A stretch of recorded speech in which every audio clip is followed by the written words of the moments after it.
in the squadron. They called him Bullets, but we call him Greg Kelly. Greg Kelly is on the air on the Red Apple Podcast Network.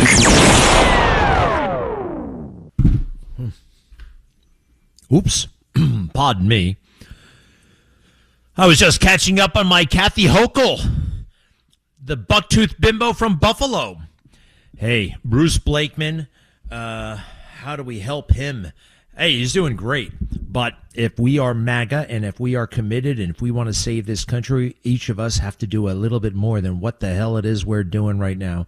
I'm pretty stingy, actually, when it comes to money. I just certain things if it's a meal, I don't mind taking the check for everybody. If it's a hotel, I don't mind going into the mini bar. If it's an airplane, I might pay for the upgrade. Anything you can't keep, I'm pretty much, I'll spend the money.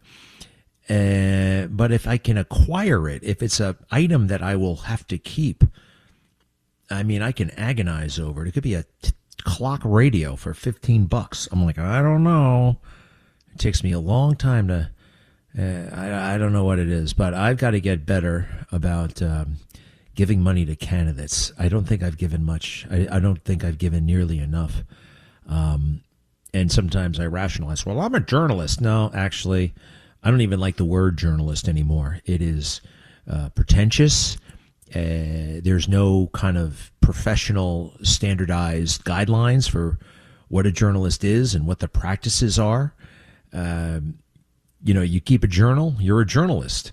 Now, what is that? And what's the difference between a journalist and a reporter, or a reporter and a correspondent?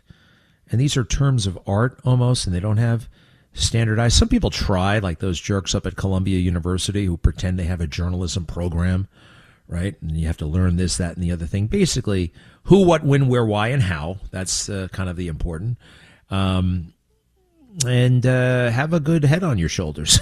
I mean, like, we just saw journalists and journalism. I mean, when have they been right about President Trump? Almost never. When were they honest about Joe Biden? Almost never. So whatever you are, you're better than journalists and journalism, right? And they're pretentious sons of bitches, and always giving themselves these awards and the rest of it. So Bruce Blakeman is running hard for governor.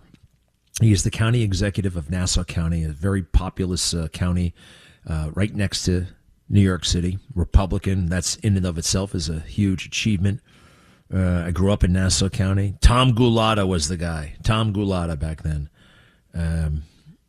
I think he's no longer with us. But anyway, Bruce is a interesting man. He was actually married to Nancy Chevalier, who is now married to Paul McCartney. His ex-wife is married to Paul McCartney. She's a very beautiful woman, nice lady. I think they broke up amicably. So he's happy. He's running hard. He needs our support. He is MAGA all the way, but he's also common sense. And this Kathy Hochul has disgraced herself. She's disgraced New York. It's time. It's time. We got to get, what possible claim does she have for being the governor? She's destroying the place. I got two back-to-back moments here. 4 years ago, she was yelling and screaming about, if you don't think the way I do, if you're not a Democrat, you need to get the hell out of New York. And then now she's realizing she's dealing with the consequences of that mentality, pushing wealthier residents away. As she is a prisoner of the woke left. She's intimidated by them. She's not like them. She doesn't like them. They know that. They pick up on that. But she wants to do their bidding, but she doesn't. She's all over the place. Incompetent, I basically think is the word. New York Governor Kathy Hochul in 2022. Go. And we're here to say that the era of Trump and Zeldin and Molinaro, just jump on a bus and head down to Florida where you belong, okay? Get out of town. Get out of town. Because you don't represent our values. You are not New Yorkers. But maybe the first step. Stop. Chewing on about that. Not only those guys, but people who, voted for, people who support them. Get out of town. You are not New Yorkers. Well, people, I don't know how much of it was her and Mamdani all together. Their policies, not very nice, not very family friendly, not very business friendly. And listen to her now. But maybe the first step should be go down to Palm Beach and see who you can bring back home, because our tax base has been eroded. So I philosophically don't have a problem. It is like I have to look at the fact that we are in competition with other states who have less of a tax burden on their corporations and their individuals. And I would say remote work changed everything. There were people who could only work in an office in Manhattan or work in New York State, and they were captives to our state. They were going to stay. We've saw that that's not the case. I mean, Wall Street, businesses looking at Texas, they're not going there because they have a nicer governor. I know that for sure. But they're going there because of the tax rate. We have to be smart about this. It's about all that stuff was happening in 2021, 2022, before she was governor, right? And shooting her mouth off in these wacky policies. And here she is, finally, in an election year. The light bulb is going on. The light bulb is on. She is so primed to lose, but it's going to be tough. And these militant punks from Brooklyn, there's like an endless supply of them. And they come from out of town. Anybody notice this? How many, maybe wherever you live, if you live in, say, Boca Raton, Florida, and you talk to high school kids or college kids, so many of them, their dream is to come to New York. And what are they going to do when they get here? Well, a lot of them have been corrupted by the college they went to, and they don't want any part of our way of life. They become, they call them the transplants. That's what I was talking about this the other day. They come here with these elite educations, and then they take these seemingly elite jobs. But those elite jobs, in book editing and publishing, they've pretty much disappeared. And to the extent that they are still around, they don't really pay. So they're in a very strange, weirdo moment in their own lives, and they're angry as hell. And they sit around and they vote for somebody like Mamdani. Hey, remember this: when everything is racist, nothing is racist. There is a couple of people in Minnesota. They happen to be white, and they happen to have gotten into an argument with a family who happens to be Somali. Now, they say it's racist. Maybe it is, maybe it isn't. You guys want to listen? All right. There's a confrontation on a Minnesota street. Now, the white people are saying we're not racist. This was all taken out of context. Let's listen, because this is getting hotter and hotter. Cut 22, please. Cut 22. Your own money. Worry about your own money. Worry about your own money. Worry about your own money. Yup. Steal your money every damn day. You gonna cry about it? Yup. And you're sad as You're sad as Really? Really? Really? Oh my God, please get a petition or something. Damn, oh my God, really? How does it smell? Where'd you get your money for the house? Your mom. Maybe your dad. Where'd you get the money? Maybe your dad, your mom. Talk about it. Yeah. Why are you so worried? Why are you so pressed? I'm confused. Nobody bothered you guys. You guys decide to be in people's business? That's all you do is steal. Did I steal your money? You steal. Did I steal your money? You steal. Oh my God, so do I. You don't work for shit. I do too. You guys are so sad. Oh, boy. All right, so the woman is a Somali. The man is Somali American, and the man is apparently white. And the Minnesota couple is firing back after they were accused of being racist toward a Somali family, saying that video you just heard, he's standing outside a car, she's in the car, and basically all the thing, you heard everything, and nothing else happens, just words. Brian and Jen Wagner have hired a lawyer after people, including Minnesota politicians, accuse them of being racist. Excuse me. The Wagners say that the viral video seen doesn't show the full context of what happened leading up to the incident in Shakopee, Minnesota. The couple says they were the ones who were racially targeted by the Somali family. This is a situation where a provocateur is capitalizing on political tensions to play the victim rather than the primary aggressor, a statement from the Wagner's lawyer. First, the clip does not include the statements and racial slurs that were launched at Mr. Wagner that are too inappropriate to be mentioned in a public statement. The circulating clip lacks critical context. The Wagners are the epitome of proud Americans who believe in the dignity and equal worth of every human being, regardless of background. The law firm says the Wagners are considering pursuing legal action. All right. I do want to hear the very first part because she did seem to be antagonizing, right? The woman, the Somali American, seemed to be antagonizing. There was something a little bit taunting about that. Go. Your own money. Worry about your own money. Worry about your own money. Worry about your own money. Yup. Steal your money every damn day. You gonna cry about it? Yup. And you're sad as You're sad as Really? All right. Now, I steal your money every day. She said something like that. And talk about playing on something that's in the news in the moment, right? They just stole $9 billion up there. Somali Americans. And you know what? This is related to the Somali community. Have you been to Somalia? There is no government in Somalia.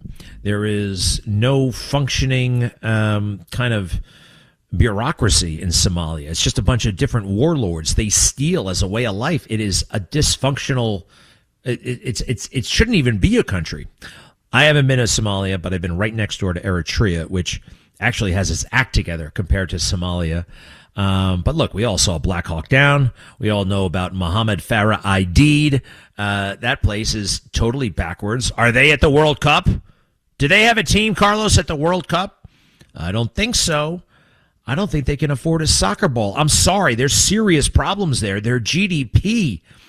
I think my next door neighbor has a higher GDP. It's crazy. I wish it wasn't like that, but it's like that. So, I don't know. I hope everybody gets what they deserve. And I have a feeling, it wouldn't be the first thing that something was taken out of context. Real quick. Flight 800. I've been talking about this. The TWA jet that went down. I told you yesterday, Jim Kallstrom, the FBI man who was in charge of the investigation, who was a great man, but I always sensed that he was holding something back.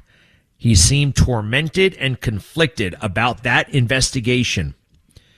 And here he is. It's a very strange press conference. His demeanor is off. There's something odd about James Kallstrom and the whole Flight 800 TWA New York to Paris, the fuel tank exploded story. I'm not buying it. Cut 5, please. Cut 5. The metallurgy examiner's conclusions, scientists,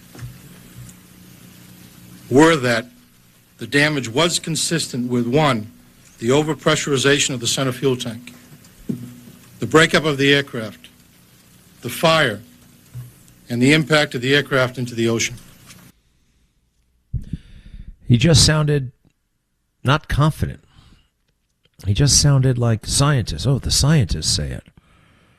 Scientists are just one voice. I don't know. Could the American government have shot down that plane? It would be incredibly difficult to keep that secret, but maybe that's why it's not secret anymore. Judicial Watch is doing a great big presentation on this on July 17th. And Carlos, if you can find it, this sounds very, very intriguing, tantalizing, if you will. People whose story changed, people who were accused of being drunk when they said there was a missile, but it turned out they didn't even drink at all. Carlos, do me a favor and hit that, please. The Judicial Watch TWA Flight 800 special documentary. Not a missile. I've had people say to me, why do you care about this? It's 30 years ago. I caught my eye, a streak of light, heading up to the sky. The basic concept, a small amount of fuel in the center fuel tank could be ignited by a, quote, spark of unknown origin, was just unbelievable to anybody that knew anything about the way things work on airplanes. And we had photos before they did the reconstruction as the wreckage came into the hangar. They altered the evidence to make it look like there was no internal damage caused by an external force. Witness 73. She gives a second interview in which this time she admits she was drinking Long Island iced teas. Maybe she didn't see exactly what she saw. She goes, well, first of all, Jack, I don't even know what a Long Island iced tea is. And I said, could it have been another drink? She goes, I don't drink. They had made up a second interview for her. 230 people were killed that night in a very violent way.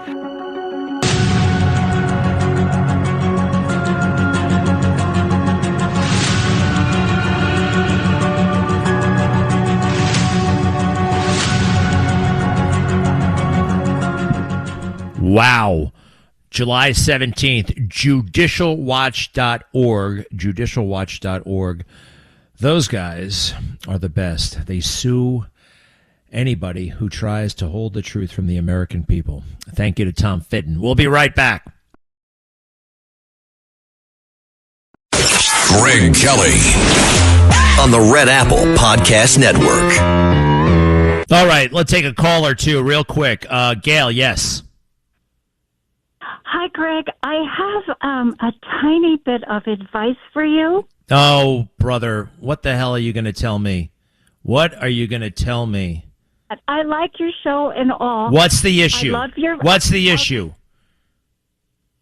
Well, you're a little bit, as one of God's children, you're a little bit too critical of people's looks. I'm a little bit too critical of people's looks. Give me an example. May I give you some examples? No, there have been a lot. I did call AOC Bug-Eye, didn't I, right? And Hochul Bucktooth. You do it every show. Yeah, you don't even realize. And Schlossberg, he should be in the circus. AOC has Bug-Eyes. Mandami. I confess, I'm imperfect. I am not perfect. I celebrate these differences. Look, I don't like them. I don't like the way they look, but I love them. I love them. And the world would be a boring place if everybody was beautiful. Right, Gail? It's the spice of life.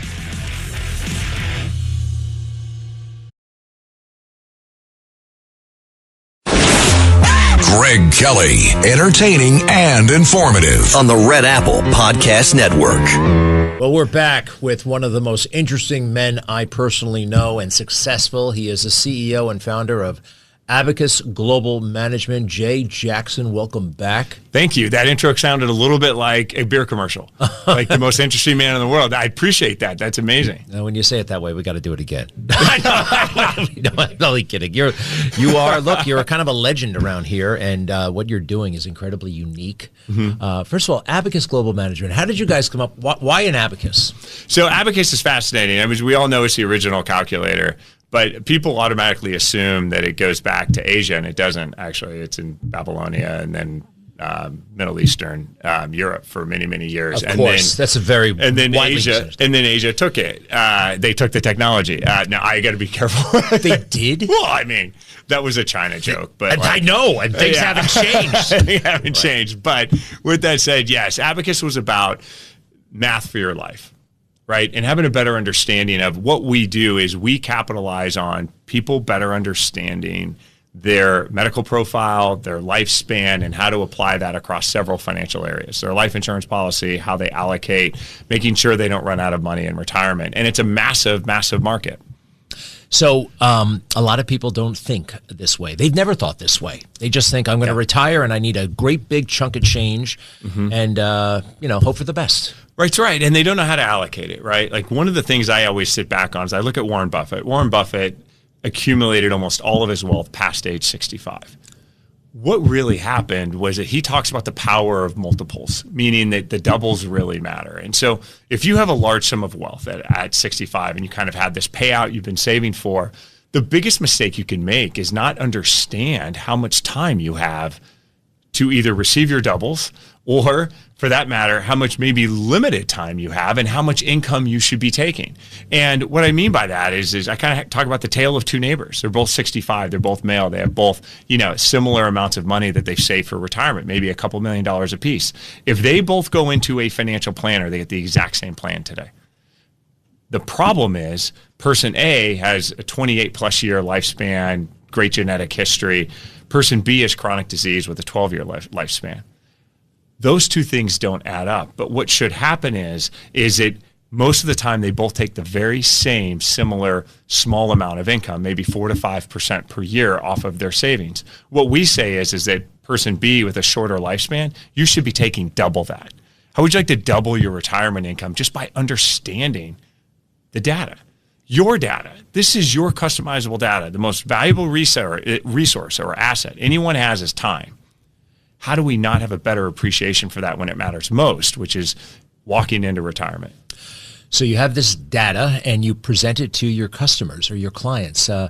And you can mention LifeArc if you want here, but I am fascinated by their reaction when you tell them how long they have left to live in probability. Yeah, it is so interesting. The initial mindset, and when I first started sharing data like this with our own clients, was that they were going to potentially be argumentative and be like, no, that's way too short. I'm going to live a long time. But actually the exact opposite is true. When we aggregate this data and information, and it's pretty accurate because we take their personal medical profiles, compare it to people just like them all over the United States, and then compare that to what those mortalities look like over time. Like, when did those people actually pass away? So it's a big data set. And then we come back and we're saying, look, like, you're 80 years old. You've got plus or minus, 7+ years left as a potential lifespan. Their number one response by far is always the same. There's no way I'm living that long. No way. Because they don't feel good, or maybe they haven't saved enough, or maybe they haven't planned, or one way or another. And what we do is now with the data, they can start to make decisions, not just for them, but for their family. Greg, there's about to be $120 trillion wealth transfer. Biggest thing that's ever happened in the United States. Like, this is coming in real time. Every major financial firm is trying to deal with this. No one is talking about what matters. They all have products to solve for this, right? Oh, put them in an annuity or some other type of private credit product that's going to give you yield, instead of saying, well, wait a minute, when's that wealth transfer going to occur? And how should you manage it once it does occur? And that time is the most important component of the conversation. So yeah, Abacus developed a program called LifeArc. We've been using this program institutionally for insurance companies, for pension funds, and now we have this available to everyone. And they can go to abacuslifearc.com and they can literally run their own lifespan, customized solution, load up their meds. If they don't have them, we'll get them for you. And then we can run these solutions for you and then start to give you some better predictions on how you should be allocating your money. You can get them for them, because actually when I hear about my medical records, I think, where the hell are they? And, what doctor? And what happened? How do you can get them? We can. So there's generally large storage of companies that do storage of medical files. We can get a signed HIPAA from you, which gives us the permission to go and request these medical files from you. Sometimes physicians don't report, so we have to then go directly to the physician, get a copy made, and then aggregate these for you. And they can be cumbersome, but they're super important. We use AI-driven models to help people understand what these summaries are. If you have a person going through 1,000 pages of medical files, on average, they're going to miss one or two things. Let's hope it's not cancer, but let's hope that, they're able to capture everything. Utilizing AI-driven, it's our own enterprise AI model. What we're able to do is read 1,000 pages of medical files, ensure we've captured everything, and do it instantly. Wow. Yeah. And so now you have a summary you can take to your physician if you're going to a new physician or the emergency room or somewhere. Here's my medical summary. Here's what meds I'm taking. That's how you prevent and improve, actually, your outcomes. When you talk to people in the industry or people who are skeptical, what's the number one pushback you hear? Yeah, oddly enough, it's people don't want to know this information, right? Like, it's this whole idea of, gosh, I don't want to know I have cancer. Well, say that to somebody who's stage 4 versus stage 1. I think that's a ridiculous concept, because Everywhere else in the world, people are very comfortable about having conversations around mortality. In fact, it's celebrated in many cultures. Here in the United States, the reason why people feel that way is that they have fear. What we try to do is the best way to alleviate fear. The best gift I was ever given was having thousands of conversations with people who were more towards the end of their life than at the midpoint or the beginning, because the wisdom they'll share with you is a purpose-driven life. They're going to come back to you and say, hey, go out, talk to your folks if they're still alive, hug your kids, make good friends. Those are the things that actually really matter. And that allows me to appreciate time. And if once you start appreciating time and figuring out how to slow your life down, I'm not saying don't work hard, don't drive, don't do all those things. You got to do all those things. But appreciate the time you have. You're going to make better health decisions. You're going to be better and you're going to be healthier today, right? You're more likely to work out if you're looking in the mirror and you're saying, my God, if that's my 80-year-old self in the mirror, he'd probably tell me to do one more set. Right? Because they want to walk, they want to be active, they want to be engaged. Now you know what you're buying. Wow. So this can be a wake-up call for people as well. I mean, when you tell them that information, what are some of the key things for longevity? Because you have a very unique perspective on all of this. Yeah, I think the simplest, if you just look at the data and the numbers, exercise is number one. But the problem is that most people don't exercise because I'm not saying that people are inherently lazy. That's not it. It's because they don't know what they're buying. They don't have the motivation. How can you motivate yourself? Is it the best way to motivate yourself is to say, okay, I'm buying an 80-year-old self that's functioning, that's not living by themselves, that's not sitting in a wheelchair, and these are the things I got to do. So get out and about, exercise, use weights. The biggest question I get today is around GLP-1s. Well, won't GLP-1s improve those outcomes? The answer is yes, to a certain extent. What happens is that GLP-1s are going to typically decrease your muscle mass and decrease your bone density. So, of course, lower your fat as well. But you have to be working out. You have to be looking at supplements where they make sense. I think taking creatine in your 50s can make a ton of sense because you want to be replacing that muscle mass as you're losing it. You lose 2 to 3% of your muscle mass per year past age 55. If you take GLP-1s, it actually advances that. We could end up with 70 and 80-year-olds in the next 20 years that are incredibly frail. And the challenge with that is that if you have a slip and fall where you break a bone, you know what your lifespan is after that in your 70s? On average, 2 years. So what we don't want is an incredibly frail population. So exercise, community, all those things are super important. I give this one piece of advice to everyone. I say, if you want to buy a loved one a gift who's in their 70s, buy them the gift of a second language for 3 reasons. 1, neurologically, it will improve and help delay early onset dementia. 2, think about this, community. You're going to go out and talk to a brand new community. You're going to make friends. A situation where you never thought you would have made friends, but they're speaking a new language. It encourages you to go and do that. And then 3rd, you're going to travel. Let's say you learn Spanish. Maybe you go to Spain. Now you're walking around, you're carrying a suitcase, you're doing deadlifts, you're throwing stuff up into the airplane, luggage bin. You're walking, you're exercising, you're on tours. All of those things are going to have a massive impact to not just your lifespan, but I think more importantly, how healthy you're going to be in your lifespan. And that's nothing more important than that. Incredible, incredible. If anybody out there is confident, well, I kind of have a hunch I'm going to live to be 100. Yeah. You actually, there are some very clear indicators that you probably won't, especially if you're over 6 feet. Yeah, you hear a lot in the media about how, hey, tech is going to change all these things. I hate to be the bearer of bad news, and I do this often, but you know, to live to age 100, right? You know how many people over 6 foot tall have ever lived to 100? Forever, it was 0 that we knew of. Dick Van Dyke is 1 now, and there's a couple others that are starting to kind of break through. Are you the lottery winner? Right? It's the same thing that says, oh, well, Elon Musk is going to come and fix all this because he believes in longevity and lifespan and he's going to use technology. My premise is we have no idea. Could there be gene therapies that slow aging? Sure. They don't exist now, and they're certainly not going to help people who are 70 because they're already there, right? It's going to help people who are 20 and 30 and 40. My point is this. Here's what we know for a fact. You can exercise with weights right now, and that extends your lifespan, probably the biggest by anyone. You can improve your sleep. You can improve basic things, your nutrition. These things are things you can control today. You can learn a second language. You can travel. You can do these things. Absolutely, data proves that these expand your lifespan. Why wouldn't you do that? And then, hey, by the way, if they do come up with some great gene, even better. You're in better shape and can enjoy it even longer. It's so amazing, and financially you'll be healthy as well. That's right. Abacus Global Management, Jay Jackson. You got it all going on. Hey, we're figuring it out. Thank you. Thank you. Greg Kelly, entertaining and informative on the Red Apple Podcast Network. Wow. Week went fast, very fast. Here we are. And next week is going to be a breeze, right? We're going to enjoy the hell out of it. Got July 4th on Saturday. That's going to be, and it's the 250th. It should be a great big party, really. A lot of people going on vacation. A lot of people will be at work, but it won't be as, intense as it usually is, right? Summer, the week before. All right. I love it. So let me ask you a couple of quick things.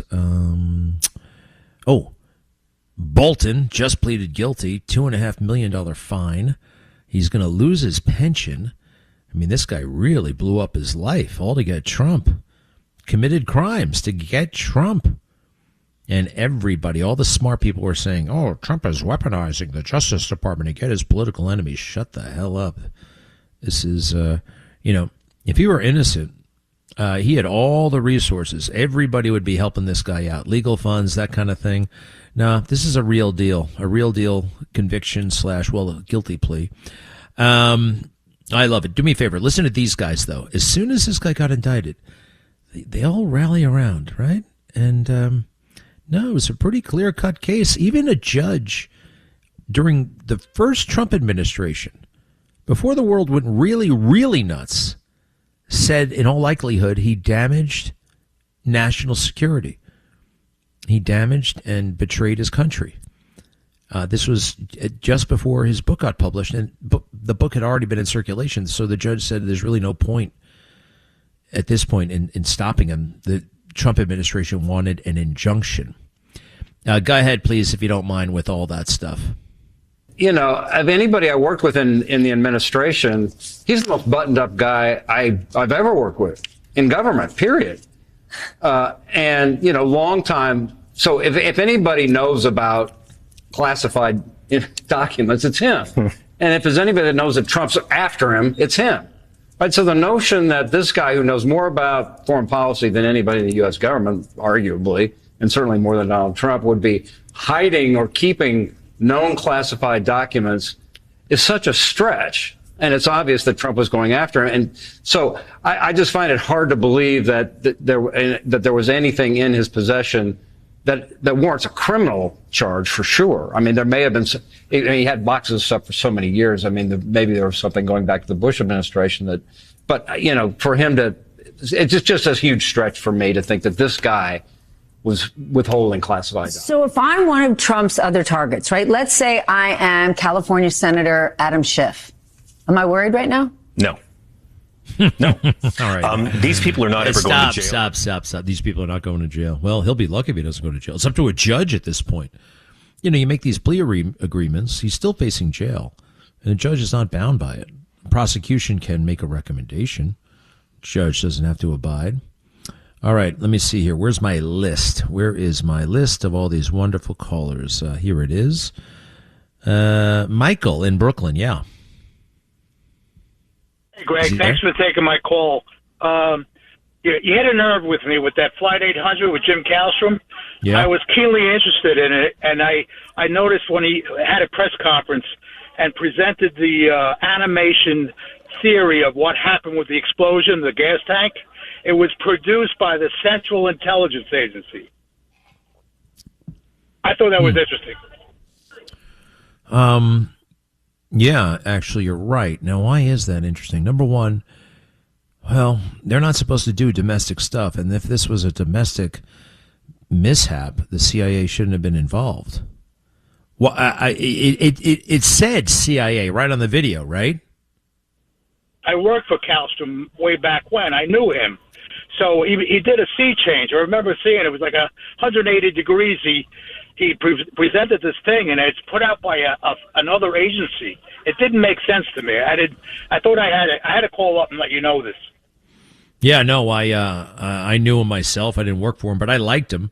But I think I don't know if you heard. I mentioned this case to him once, and he just got all tight. He got all tight and just like totally shifted. Didn't want to talk about it. It's very interesting. All right, I'm going to look at that. I forgot about the CIA thing. I think you are right.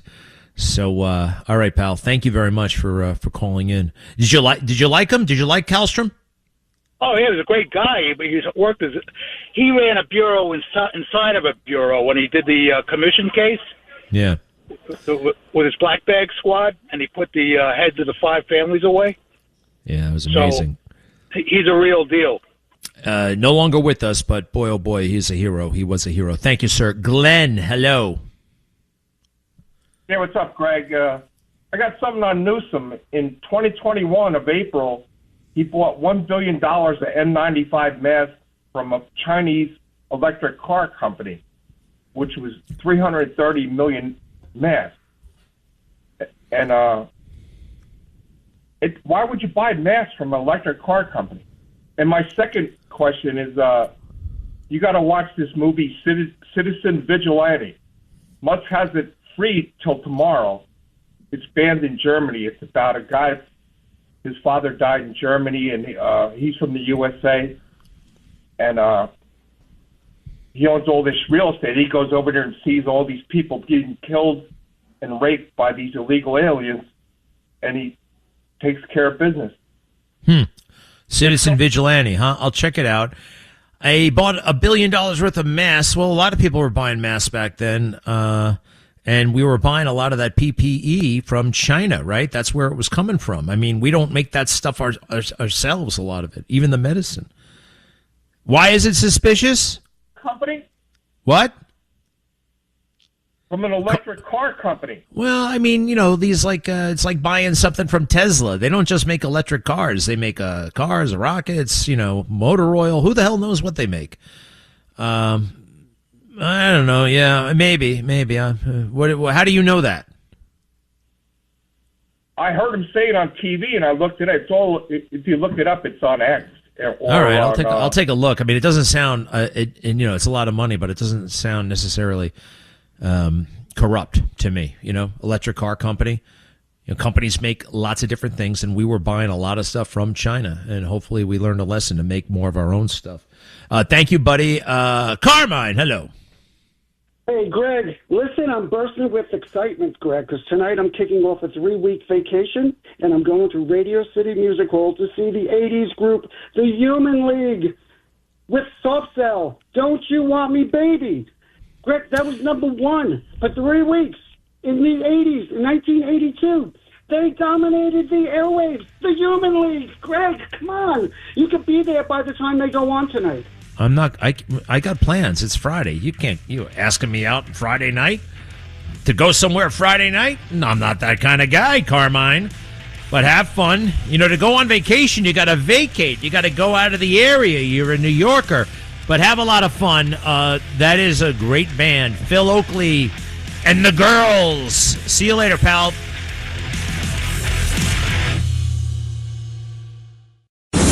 Thanks for listening to The Greg Kelly Show. You can hear The Greg Kelly Show weekdays at 12:15 on 77 WABC. If you like the podcast, share it with your friends and listen anytime at WABCRadio.com and download the WABC Radio app. Hit that subscribe button on all major podcast platforms. Plus, follow WABC on social on Instagram, TikTok, Facebook, and X. See you next time for a new episode so you never have to wonder. What the heck is going on here?